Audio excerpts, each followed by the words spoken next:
আসসালামু আলাইকুম। কেমন আছেন সবাই? আশা করি সবাই ভালো আছেন। আজকে আমি আপনাদের সাথে শেয়ার করব অনার্স চতুর্থ বর্ষ ২০২২ এর ইসলামের ইতিহাস এবং সংস্কৃতি বিভাগের সাজেশন নিয়ে। বিষয়টির শিরোনাম হচ্ছে দক্ষিণ-পূর্ব এশিয়ার মুসলমানদের ইতিহাস ১৮২৪ সাল পর্যন্ত। বিষয়টির কোড হচ্ছে ২৪, ১৬, ১৩। পরীক্ষাটি অনুষ্ঠিত হবে আগামী ১০/৬/২০২৪ তারিখে। এই ভিডিওটিতে ক বিভাগ, খ বিভাগ এবং গ বিভাগের সাজেশন শেয়ার করব। ইনশাআল্লাহ এই সাজেশন থেকে পরীক্ষাতে কমন পড়বে। প্রথমেই শেয়ার করব ক বিভাগের সাজেশন। ক বিভাগের প্রথম নম্বর প্রশ্ন হলো, লর্ড ম্যালকম কোন দেশের নাগরিক ছিলেন? ব্রিটেনের। ২ নম্বর প্রশ্ন, দক্ষিণ পূর্ব এশিয়া অঞ্চলের কথা সর্বপ্রথম কে উল্লেখ করেছেন? দক্ষিণ পূর্ব এশিয়া অঞ্চলের কথা সর্বপ্রথম হাওয়ার্ড ম্যালকম উল্লেখ করেছেন। ৩ নম্বর প্রশ্ন, দ্বিতীয় বিশ্বযুদ্ধের পূর্বে কোন অঞ্চলকে মৌসুমী এশিয়া নামে অভিহিত করা হয়? দক্ষিণ পূর্ব এশিয়াকে মৌসুমী এশিয়া নামে অভিহিত করা হয়। ৪র্থ নম্বর প্রশ্ন, দক্ষিণ পূর্ব এশিয়ার কতটি দেশ আছে? ১১টি। ৫ নম্বর, মিয়ানমারের পূর্ব নাম কি? বার্মা। ৬ নম্বর, আরাকানের বর্তমান নাম কি? Rakhine state. ৭ নম্বর, থাইল্যান্ড শব্দটির অর্থ কি? মুক্ত ভূমি। ৮ নম্বর, কিদুঙ্গ কি? কিদুঙ্গ ইন্দোনেশিয়ান শব্দ। এটি হলো প্রাচীন কোনো কাহিনী সংবলিত সাদামাটা গান কিংবা কবিতা। বিশেষ করে প্রাচীন জাভার গান বা কবিতাকে কিদুঙ্গ বলা হতো। ৯ নম্বর প্রশ্ন, ইন্দোনেশিয়ায় কালচার সিস্টেম কে প্রবর্তন করেন? ভ্যান বস্ট ইন্দোনেশিয়ায় কালচার সিস্টেম প্রবর্তন করেন। ১০ নম্বর প্রশ্ন, আসিয়ান কি? আসিয়ান হলো দক্ষিণ পূর্ব এশিয়ার জাতি সংস্থা, যার পূর্ণরূপ হচ্ছে association of south east Asian Nations. ১১ নম্বর প্রশ্ন, বান্তাম বলতে কি বুঝো? মালয়েশিয়ার একটি দ্বীপের নাম হলো বান্তাম। ১২ নম্বর, সুলতান মালিক আল সালেহ কে ছিলেন? সুলতান মালিক আল সালেহ সমুদ্র রাজ্যের প্রথম মুসলিম শাসক ছিলেন। ১৩ নম্বর প্রশ্ন, মালাক্কায় মালয় রাজ্যের প্রতিষ্ঠাতা কে? মালাক্কায় মালয় রাজ্যের প্রতিষ্ঠাতা শাসক শৈলেন্দ্র যুবরাজ পরমেশ্বর। ১৪ নম্বর, রাজা কাশিমের পিতার নাম কি? শ্রী মহারাজা। ১৫ নম্বর প্রশ্ন, শাহ বন্দর কাদেরকে বলা হতো? ব্যবসায় ও বণিকদের সুখ স্বাচ্ছন্দ্য তত্ত্বাবধান করার জন্য ৪ জন বন্দরকর্মী ছিল, তাদেরকে শাহ বন্দর বলা হতো। ১৬ নম্বর প্রশ্ন,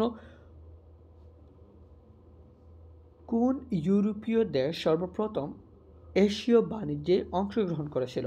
পর্তুগাল। ১৭ নম্বর, হেনরি দ্য নেভিগেটর কে ছিলেন? পর্তুগালের যুবরাজ। ১৮ নম্বর, ভাস্কো দা গামা কোন দেশের নাগরিক ছিলেন? ভাস্কো দা গামা পর্তুগিজ বা পর্তুগালের নাগরিক ছিলেন।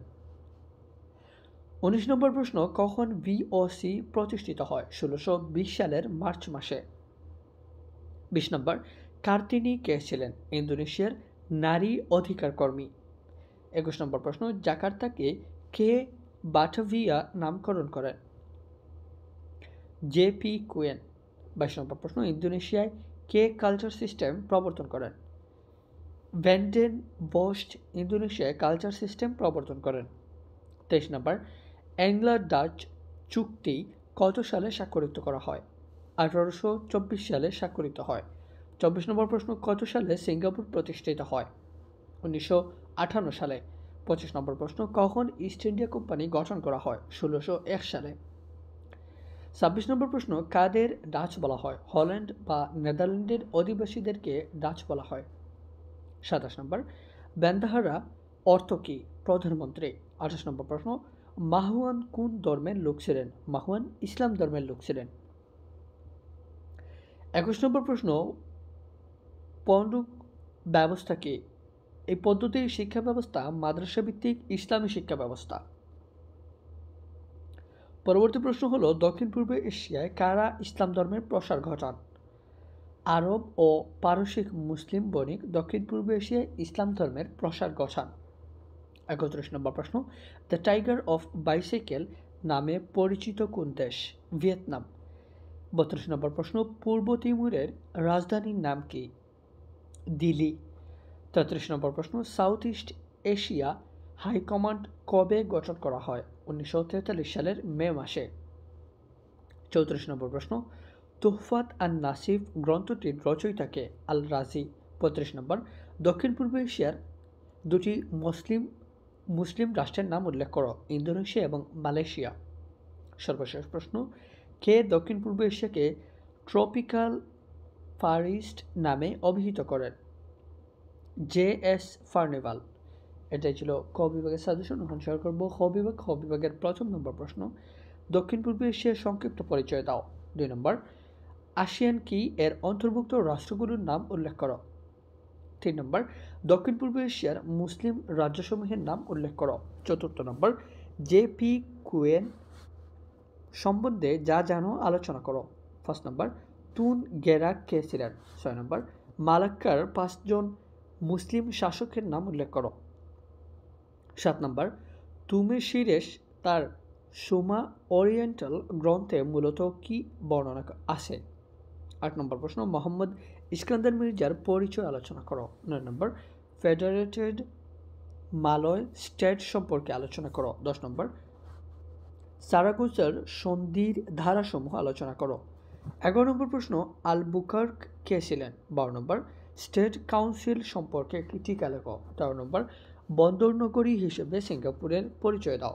সর্বশেষ প্রশ্ন, প্রণালী উপনিবেশ কি? এটি কিভাবে গঠন করা হয়?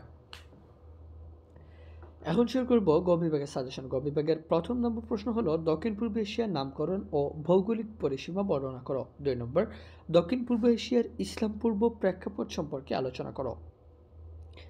3 নম্বর প্রশ্ন, দক্ষিণ পূর্ব এশিয়ার ভারতীয় সভ্যতার প্রভাব কেমন ছিল বিশ্লেষণ করো। 4 নম্বর, রোহিঙ্গা কারা আর কারে তাদের উৎপত্তি ও বিকাশ সম্পর্কে আলোচনা করো। 5 নম্বর, ফিলিপাইনে ইসলাম প্রচারের পর্যায়ক্রমিক ধারাগুলো আলোচনা করো। 6 নম্বর, মালাক্কা রাজ্যের পরিচয় দাও। মালাক্কায় মুসলিম সালাতানাত ইতিহাস সম্পর্কে আলোচনা করো। 7 নম্বর, বুগিজ কারা তাদের উত্থান পতনের ইতিহাস সম্পর্কে আলোচনা করো। 8 নম্বর প্রশ্ন, পর্তুগিজ কারা তাদের উত্থান পতনের ইতিহাস সম্পর্কে আলোচনা করো। 9 নম্বর, পর্তুগিজদের বাণিজ্যের প্রকৃতি সম্পর্কে আলোচনা করো ও দক্ষিণ পূর্ব এশিয়া তাদের বাণিজ্য পথের অনুসন্ধান প্রক্রিয়া সম্পর্কে আলোচনা করো। 10 নম্বর প্রশ্ন, লিবারেল পলিসি কি? ইন্দোনেশিয়ায় কালচার সিস্টেমের বিপরীতে কিভাবে লিবারেল পলিসি চালু হয়েছিল আলোচনা করো। 11 নম্বর প্রশ্ন, 1824 সালে ইঙ্গো ওলন্দাজ চুক্তির ধারাসমূহ উল্লেখপূর্বক এর গুরুত্ব আলোচনা করো। 12 নম্বর প্রশ্ন, সিঙ্গাপুরের সার্বিক উন্নয়নে র্যাফলস কি সংস্কার করেছিলেন তা পর্যালোচনা করো। 13 নম্বর প্রশ্ন, ফ্রান্সিস লাইট কে ছিলেন? মালয়ে ব্রিটিশ আধিপত্য প্রতিষ্ঠার ক্ষেত্রে তার ভূমিকা আলোচনা করো। সর্বশেষ প্রশ্ন, মুরো মুসলিমদের পরিচয় দাও। মুরো মুসলিমদের স্বাধিকার আন্দোলনের উদ্ভব ও বিকাশ সম্পর্কে আলোচনা করো। এটাই ছিল আজকের ভিডিও। ভালো লাগলে অবশ্যই চ্যানেলটি সাবস্ক্রাইব করবেন। ধন্যবাদ সবাইকে।